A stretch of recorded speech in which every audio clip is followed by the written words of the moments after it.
السلام علیکم ورحمۃ اللہ وبرکاتہ۔ نحمده ونصلي على رسوله الكريم أما بعد أعوذ بالله من الشيطان الرجيم بسم الله الرحمن الرحيم إن الله يحب التوابين ويحب المتطهرين صدق الله العظيم وبلغنا رسوله النبي الكريم ونحن على ذلك لمن الشاهدين والشاكرين والحمد لله رب العالمين إن الله وملائكته يصلون على النبي يا أيها الذين آمنوا صلوا عليه وسلموا تسليما اللهم صل على سيدنا ومولانا محمد وعلى آل محمد وبارك وسلم صلاة وسلام عليك يا رسول الله صلى الله تعالى عليه وسلم۔ نام ہی نام ہے جو کچھ ہے حقیقت کے سوا، نام ہی نام ہے جو کچھ ہے حقیقت کے سوا، راستہ کوئی نہیں ان کی شریعت کے سوا۔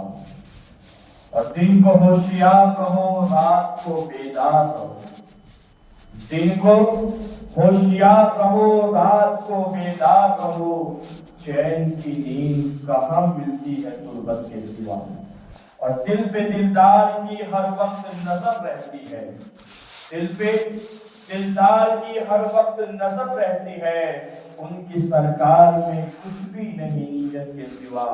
اور محمد مصطفیٰ کا نام نامی اسم اعظم ہے، محمد مصطفیٰ کا نام نامی اسم اعظم ہے، یہاں بھی قبر میں بھی حشر میں بھی دافع غم، یہاں بھی قبر میں بھی حشر میں بھی دافع غم ہے۔ مرتبہ دوسری پڑھی جب اللہم صلی علی سیدنا و مولانا محمد وعلی آل محمد وبارک وسلم صلاۃ و سلام علیک یا رسول اللہ صلی اللہ علیہ وسلم۔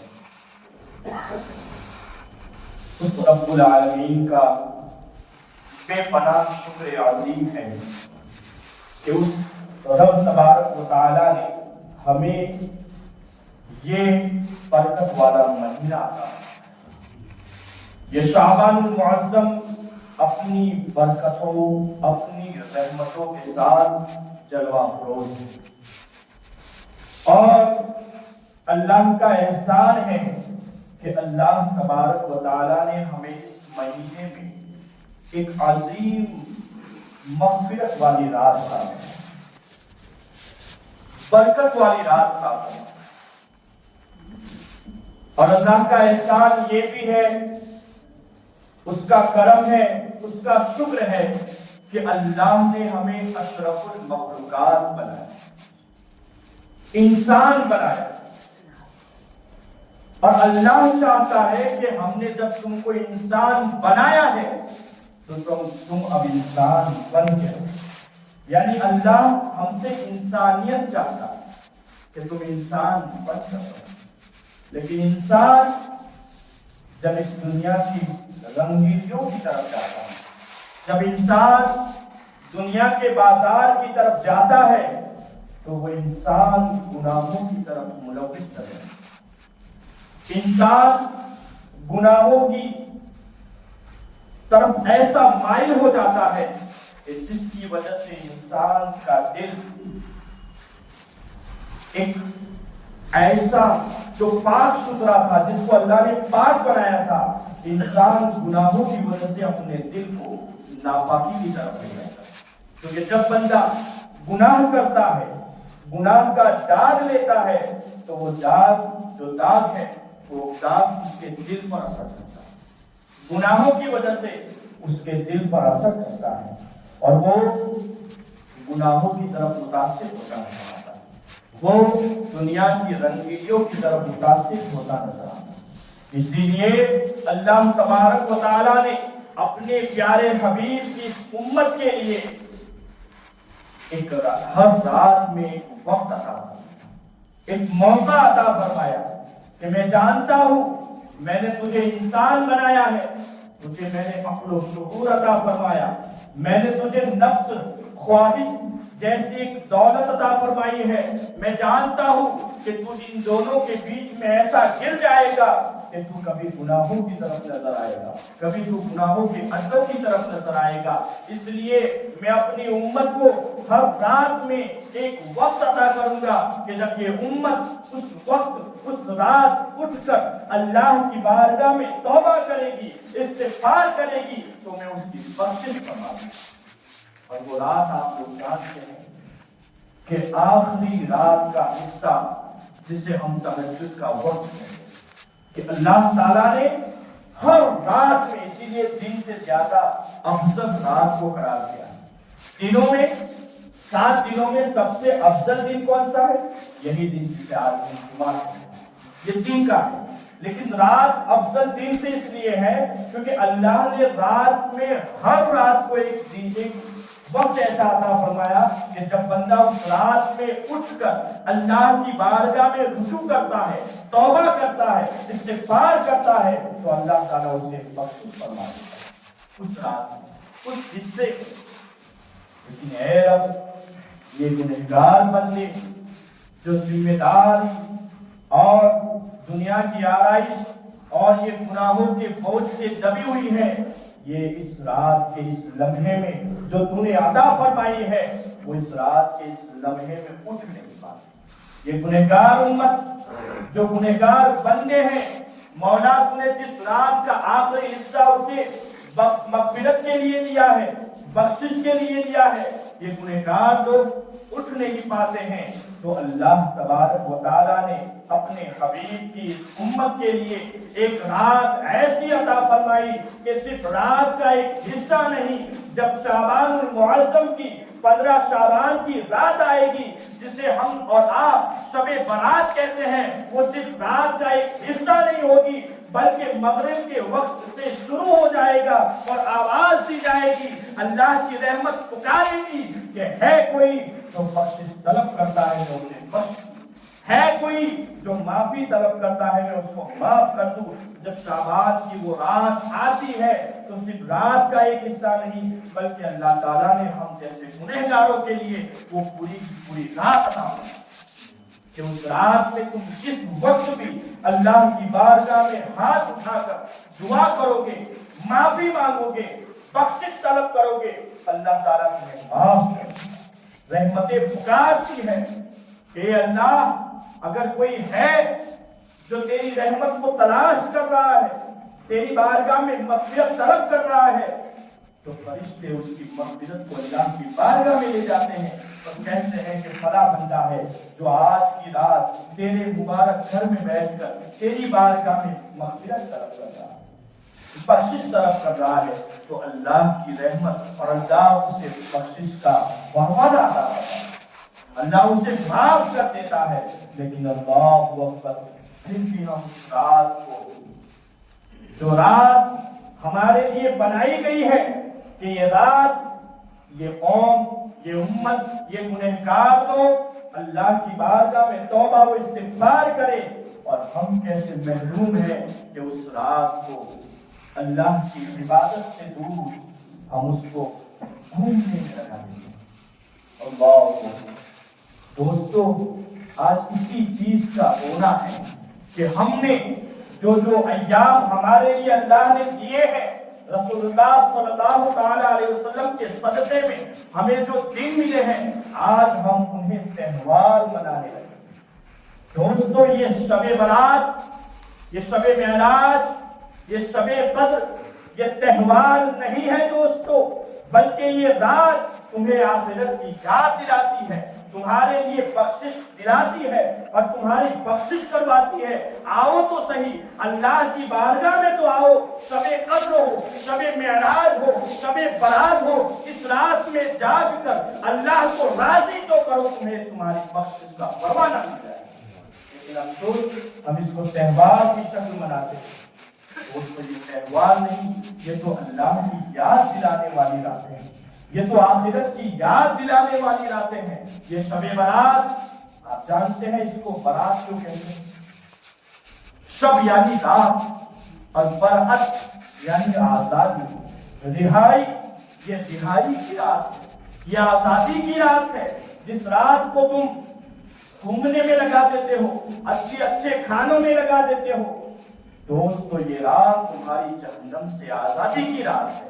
یہ رات تمہاری جہنم سے رہائی کی رات ہے. اس رات کو ایسے نہ گزارو. یہ رات ایسی رات ہے جس کے بارے میں ہمارے پیارے آقا صلی اللہ تعالیٰ علیہ وسلم ارشاد فرماتے ہیں کہ اللہ تعالیٰ نے میری امت کو ایک ایسی رات عطا فرمائی ہے کہ اس رات میں اللہ تعالیٰ بنی کلب کی بکریوں کے بال کے تعداد کے مطابق لوگوں کی مغفرت کرتا ہے.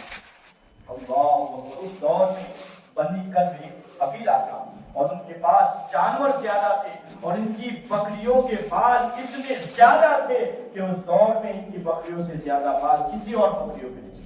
آج ہم دیکھیں بکریوں کے حالات میں بال ہے, ارے بکری چھوڑے, ہم اپنے بال کو شمار نہیں کر سکتے. اللہ تعالیٰ بنی کلب کی بکریوں کے بال کی تعداد کے مطابق لوگوں کی مغفرت فرما دیتا ہے. بدیگر لفظ دوسرے الفاظ میں یہ کہوں میں کہ اللہ بے شمار لوگوں کی مغفرت فرما دیتا ہے.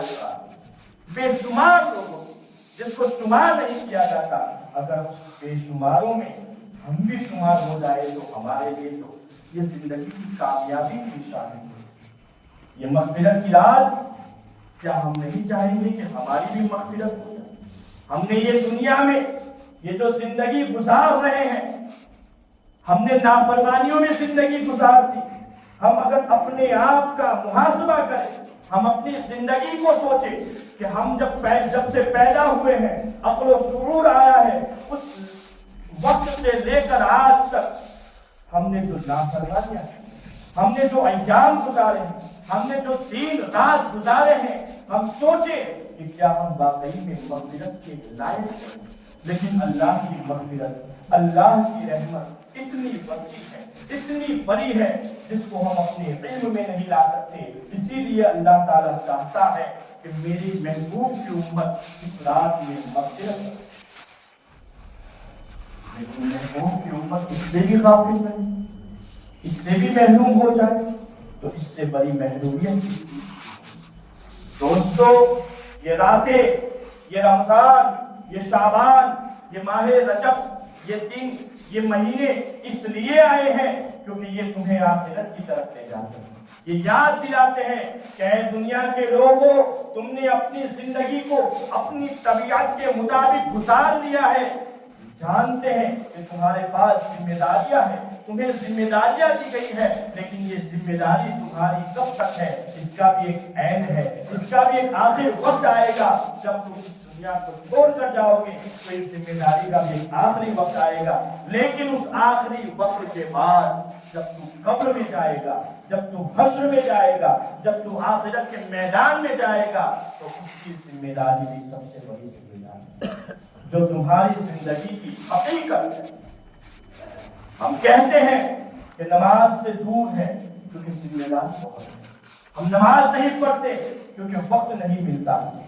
ذمہ داری ہے, بالکل اللہ کی طرف سے یہ ذمہ داری ہے اور ہمارا حق ہے, یہ اللہ نے دی ہے. لیکن ان تمام ذمہ داریوں کے ساتھ ایک آخرت کی ذمہ داری ہے کہ تمہیں اپنے رب کو اپنا چہرہ دکھانا ہے, تمہیں اپنے رب کی بارگاہ میں جانا ہے, آخرت میں بھی جانا ہے. اس لیے اللہ تعالیٰ نے ہمیں یہ راتیں عطا کی کہ میرا بندہ جو گناہوں کے بوجھ سے دبا ہوا ہے, جو گناہوں کے بوجھ سے ایسا ہے کہ وہ میرے قریب نہیں آ پاتا ہے, اس لیے میں اس بندے کو ایک رات عطا کروں گا اور وہ شب برات کی رات ہوگی کہ جب وہ بندہ اپنی ذمہ داری کو پوری کر کے اس رات میں, جس رات میں لوگ سو رہے ہوں گے, وہ بندہ مسجد میں آ کر میری بارگاہ میں اپنے تمام پہلے کے پچھلے گناہوں کی توبہ کرے گا تو میں اپنے حبیب کے صدقے میں اسے معاف فرما دوں گا. لیکن وہ آیت ہو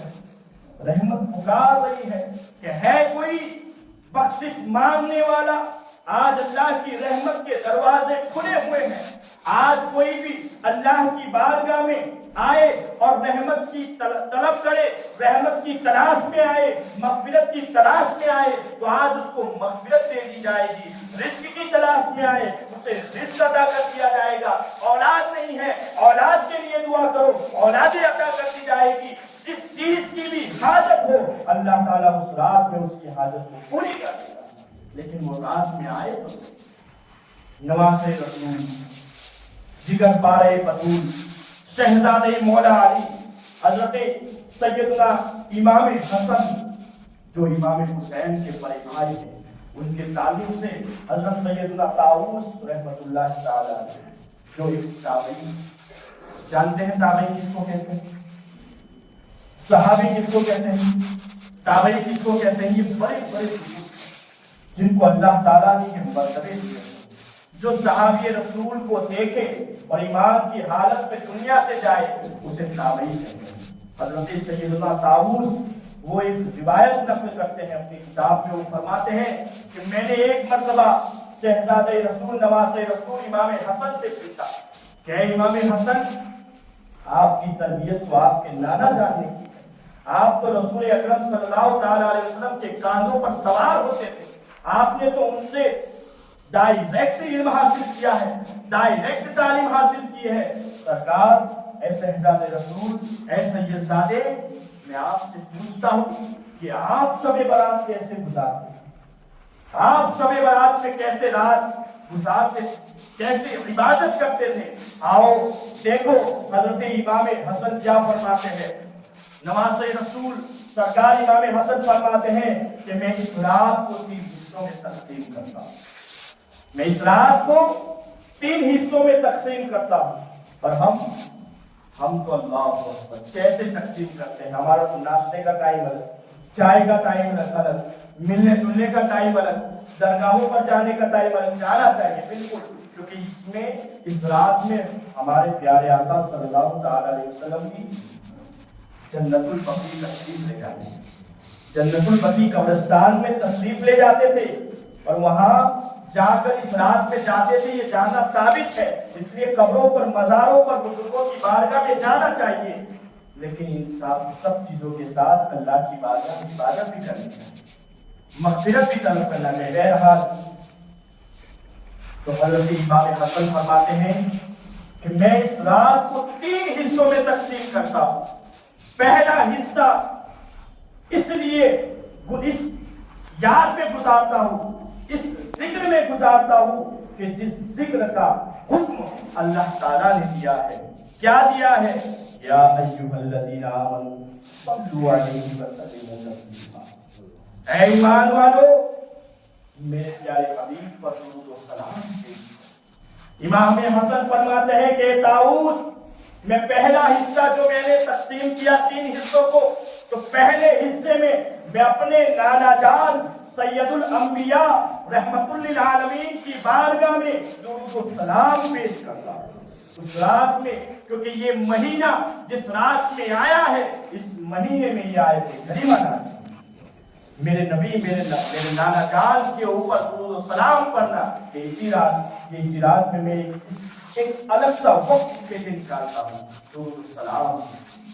پھر حضرت امام حسن فرماتے ہیں کہ دوسرا حصہ جو ہے, اس حصے میں اللہ کی بارگاہ میں اللہ کے حکم کے مطابق, جیسا کہ اللہ نے فرمایا ہے کہ میں اس کو معاف نہیں کروں گا, میں اس کو عذاب نہیں دوں گا جب تک کہ وہ میری بارگاہ میں بخشش مانگتا رہتا ہے. قرآن پاک کی آیت کریمہ ہے جس کا مفہوم میں نے پیش کیا. امام حسن فرماتے ہیں کہ میں اللہ کے اس حکم کے مطابق اللہ کی بارگاہ میں دوسرے حصے میں توبہ و استغفار, میں اللہ کی بارگاہ میں مغفرت طلب کرتا ہوں, میں بخشش کی دعائیں کرتا ہوں, توبہ کرتا ہوں. حضرت امام حسن فرماتے ہیں کہ تیسرے حصے میں اللہ کی حکم کے مطابق, جیسا کہ اللہ نے حکم دیا ہے, رکوع کرو, سجدہ کرو, تو تیسرے حصے میں اللہ کی بارگاہ میں رکوع کرتا ہوں, میں سجدے کرتا ہوں. میں نوافل پڑھتا ہوں. تو اے لوگوں، ہمیں امام حسن یہ پیغام دے رہے ہیں کہ اگر تم اس رات کو پا لیتے ہو، شب برات اللہ تعالیٰ نے تمہیں عطا کی ہے، تو تم بھی اس طرح کرو کہ میرے نانا جان پیارے آقا رحمت عالم صلی اللہ تعالیٰ علیہ وسلم کی بارگاہ میں اس رات کثرت سے درود و سلام پڑھتے رہو، اور جب اس سے فارغ ہو جاؤ تو اللہ کی بارگاہ میں اپنے گناہوں سے توبہ و استغفار کرو، تمہیں اللہ معاف کر دے گا. اور تیسرا حصہ بیان کیا کہ اللہ کی بارگاہ میں رکوع و سجدہ کرو، نوافل ادا. اسی لیے ہم الحمدللہ اہل بیت کے ماننے والے چاہنے والے اس رات کو عبادت سے گزارتے ہیں. لیکن کچھ لوگ ایسے ہیں جن کے بارے میں رسول اکرم صلی اللہ تعالی علیہ وسلم نے فرمایا کہ اس رات میں بنی کلب کی بکریوں کے بال کے تعداد کے مطابق مغفرت کر دی جاتی ہے، بخشش کر دی جاتی ہے. لیکن کچھ لوگ ایسے ہیں جو اس رحمت سے، اس بخشش سے، اس مغفرت سے محروم رہ جاتے ہیں. کچھ لوگ ایسے بھی ہیں جس کے بارے میں رسول اکرم صلی اللہ تعالی علیہ وسلم فرماتے ہیں کہ ایک وہ ہے جو شرک کرتا ہے، جو مشرک ہوتا ہے. مشرک کون؟ جو اللہ کے سوا کسی اور کی بھی عبادت کرے، یعنی اللہ کی عبادت میں کسی اور کو بھی شریک کرے، اسی کو مشرک کہتے ہیں. تو اگر کوئی مشرک ہے تو اس رات میں وہ بھی اللہ کی رحمت سے محروم ہو جائے گا، اس کی بھی دعائیں قبول نہیں ہوگی. دوسرا وہ شخص جو ماں باپ کا نافرمان ہے. اللہ اکبر، اللہ اکبر. اگر وہ رات ابھی نہیں آئی ہے، وقت موجود ہے، تو اللہ کی بارگاہ میں توبہ کر لے اور اس سے پہلے اپنے ماں باپ کے پاس جائے اور معافی مانگے کہ ابا اور اماں، اگر میں نے آپ کی نافرمانی کی ہے یا میرے کسی عمل سے آپ ناراض ہوئے ہیں تو خدا را ان کی بارگاہ میں معافی مانگے. کیونکہ اللہ تعالیٰ نافرمانی کرنے والے، جو ماں باپ کی نافرمانی کرتے ہیں، ان کی بھی مغفرت نہیں کرتا. اس رات میں اللہ اکبر، اس کو ہلکے میں نہ لے دوستو. ماں باپ کی فرما برداری بہت اہم چیز ہے، بلکہ قرآن نے تو یہاں تک کہہ دیا کہ تم ماں باپ کی فرما برداری کرو، اور یاد رکھنا تم غصے میں آ جاؤ تو اپنی زبان کو کنٹرول کرنا. لاؤفن، انہیں اف بھی نہ کہنا، انہیں اف بھی نہ کہنا. یہ ہے ماں باپ کا مرتبہ. اگر آپ ماں کی بارگاہ میں جائے، باپ کی بارگاہ میں جائے کہ اگر کوئی ناراضگی ہوئی ہو تو معافی مانگ لے، اور اگر آپ کے والدین دنیا چھوڑ کر گئے ہیں تو ان کی قبروں پر جائے اور قبروں پر فاتحہ پڑھ کر ان سے معافی مانگے. اللہ معاف فرمانے والا ہے. تیسرا وہ شخص جو نشے کا عادی ہو، جو شراب پیتا ہو، جو نشہ کرتا ہو. اور نشے کے بارے میں ہم سے زیادہ آپ لوگ جانتے ہیں کہ کس طریقے سے نشے عام ہو رہے ہیں، جس سے ہماری نوجوان نسل بربادی کی طرف جا رہی ہے.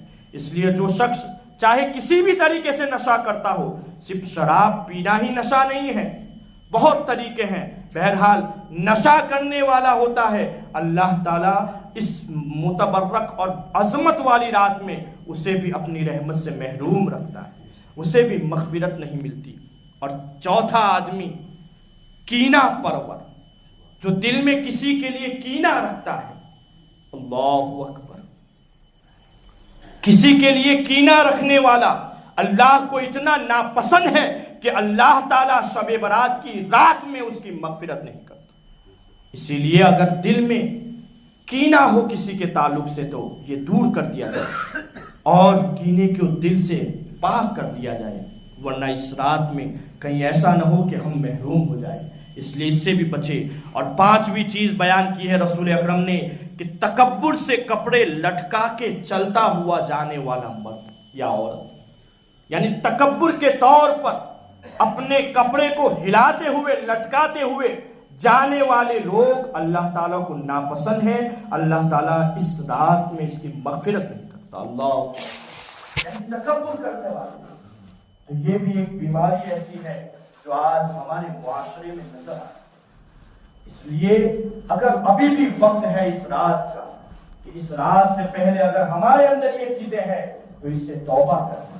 اور آج کل توبہ کا بھی ٹرینڈ چلا ہے، سوشل میڈیا کا دور ہے، میسج چلے گیا معاف کرنا نہیں.